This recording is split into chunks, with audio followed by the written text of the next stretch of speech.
Hello, friends. So, Bible study, the NIV, 1 Corinthians. We're in chapter 3. We're going to start at verse 5, and we're going to go to 23. That takes us to the end of chapter 3.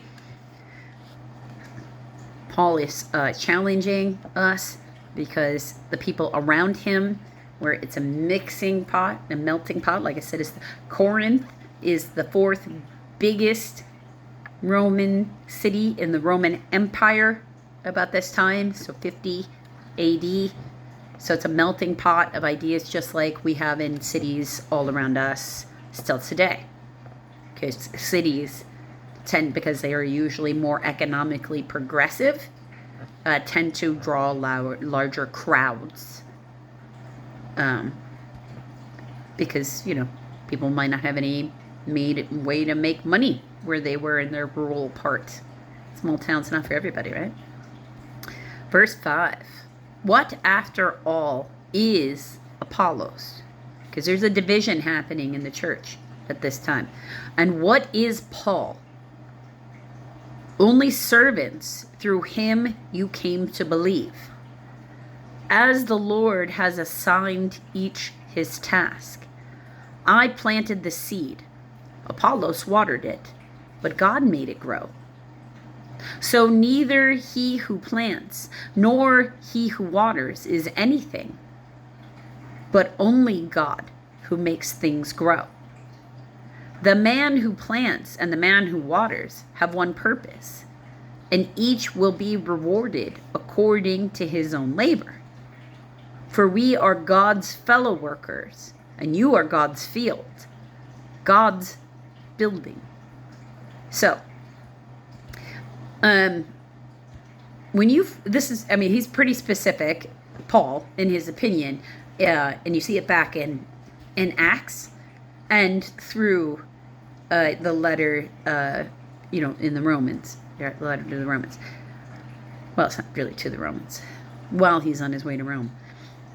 And that is, he really wants unity within the church. He's very big on the unity within the church, because the church is still trying to decide what they're going to accept or not accept. They know that they don't want to be a sect of Judaism. They know that. And that's about all they know. Well, they're still trying to figure all that out and come together with what their belief system is, other than Jesus Christ is the Lord and Savior. He died, and on the third day, he rose again in fulfillment with the scriptures. That's the other thing they know. That's the only other things that they're really coming to completely agree on. But very frequently, if you're going to live a life of being a minister, being a disciple, or in this case, an apostle,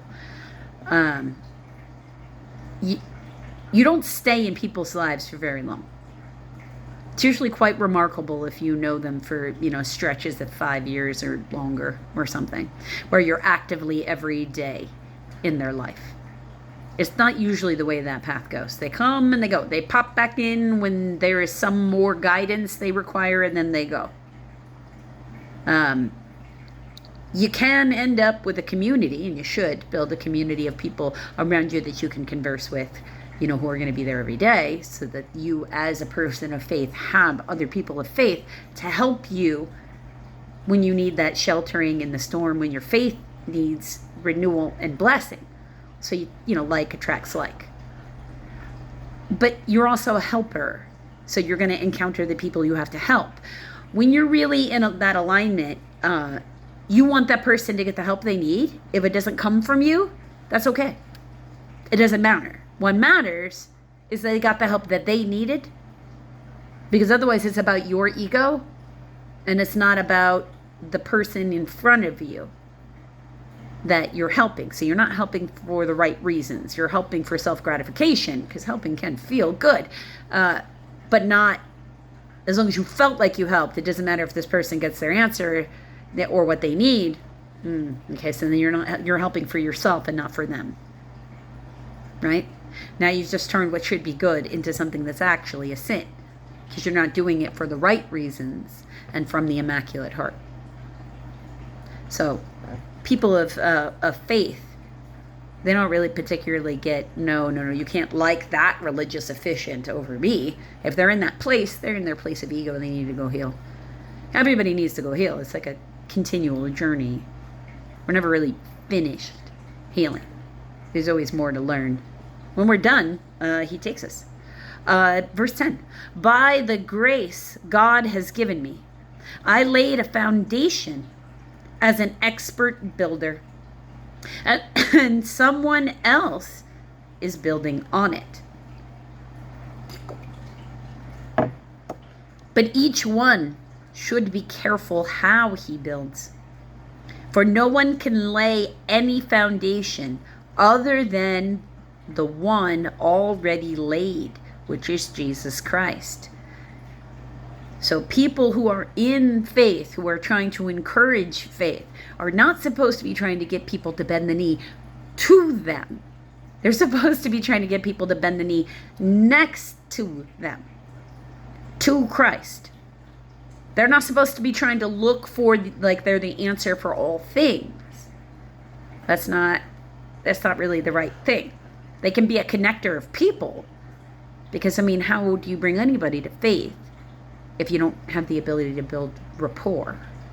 I cannot express to the world enough how important rapport is. Now, rapport, because I've been asked this question before, rapport is your ability to connect with another person on a emotional and, for me, minister, spiritual level, so that they will feel comfortable enough with you to expose the real underlying problem, the emotional wound, the spiritual wound that they have at the core of them, so it can be healed. Because if we're still trying to hide what the wounds are, we can't heal them. If you think of it like it's an infection, like you would on the skin, it's easier probably to visualize. Like if you have a boil somewhere, it doesn't just cure itself. You got to go to the doctor. They got to lance it. If it's a big enough of a boil, they're going to have to pack it with disinfectant. You're going to have an antibiotic you have to take, and it won't heal otherwise. You got to get the stuff inside there, and yeah, that's going to be painful. They can be painful. They can give you a local anesthetic if it's a big enough of a thing. I've seen it happen. I've seen what happens when you don't keep it clean. And the same thing with your emotions, your mental state, your spirituality. You got to keep it clean. And trust me, if the Lord has taught me anything in this world, it's how to make things clean. Because I got me some OCD. You should see my house. I will say, I'm sorry for the mess. And the people will look at me going, do you even actually live here? Because I see no evidence of the fact that you interact with these spaces. I assure you I do. I just clean up after myself. Right. Jesus is the foundation. It's not supposed to be about the glorification of another person, any other individual. Verse 11, for no one can lay any foundation other than the one already laid, which is Jesus Christ. If any man builds on this foundation using gold, silver, costly stones, wood, hay, or straw, his work will be shown for what it is, because the day will bring it to light. The truth is always revealed. It will be revealed with fire, and the fire will test the quality of each man's work. If your work is solid, it'll stand up to scrutiny. Your behavior will stand up to scrutiny. You will not have a problem with people knowing truths about you. If you're trying to obscure those things, then you're not really standing in the light of the Lord, because you've got something you're trying to hide. That's shame. Shame and guilt. He leaves no place for shame and guilt in front of him. He can always see. He sees everything. He sees your every thought, your every feeling, your every action, what's in in your heart. He sees. He knows what you're going to do before you do. So you can't hide any of it. And anything he feels like it shouldn't stand, he will expose. It's the way it is. If what he has built survives, he will receive his reward. In this case, he's talking about the builders on the foundation that is Jesus, us. If it is burnt up, he will suffer loss. He himself will be saved, but only as one escaping through the flames. Okay? Don't you know that you yourselves are God's temple?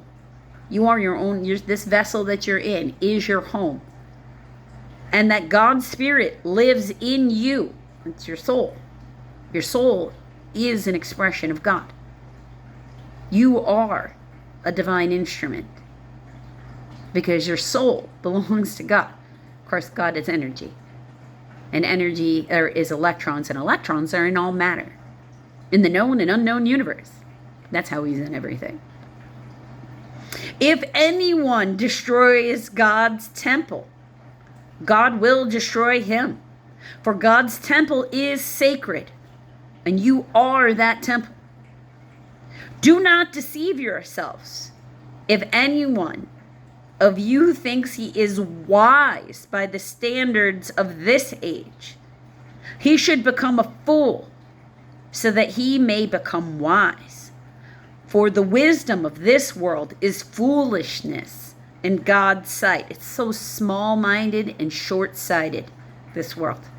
Our brains can't even conceive of the type of computing power needed to figure out every single microsecond everywhere in the known and unknown universe. Usually we have a hard time figuring out our own emotions and our own day.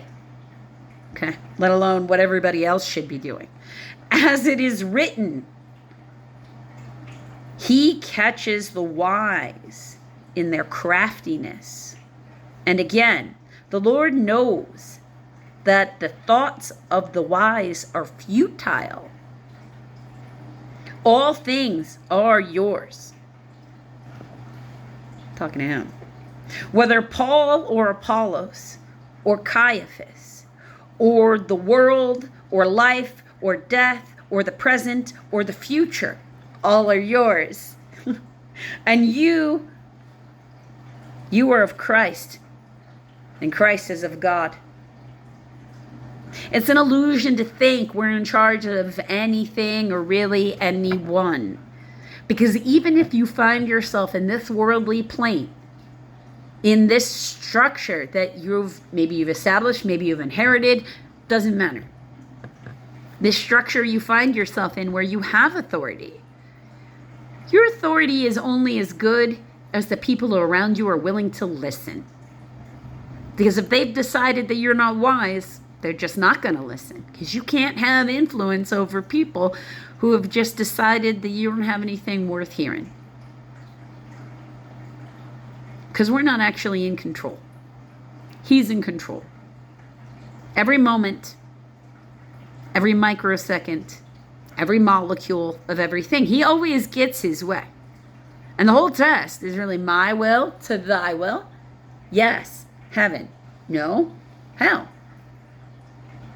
I encourage you to stay on the footpath to heaven and stay off that highway to hell. And if any part of your day has you trying to micromanage or control the thoughts, feelings, emotions, or body of another person, and you're not just using words to communicate, and I'll give you a clause. If it's not just for really good, solid medical reasons, like if they're thrashing around and you're a first responder and you got to, knock them out so you can treat their wounds, then you do what you got to do. But if you're not in one of those kinds of conditions, then I think you're on the highway and not on the footpath. Maybe pause. Put yourself in that person's shoes. Because the test isn't how we treat other beings, including ourselves, and not whether or not the world thinks we're cool.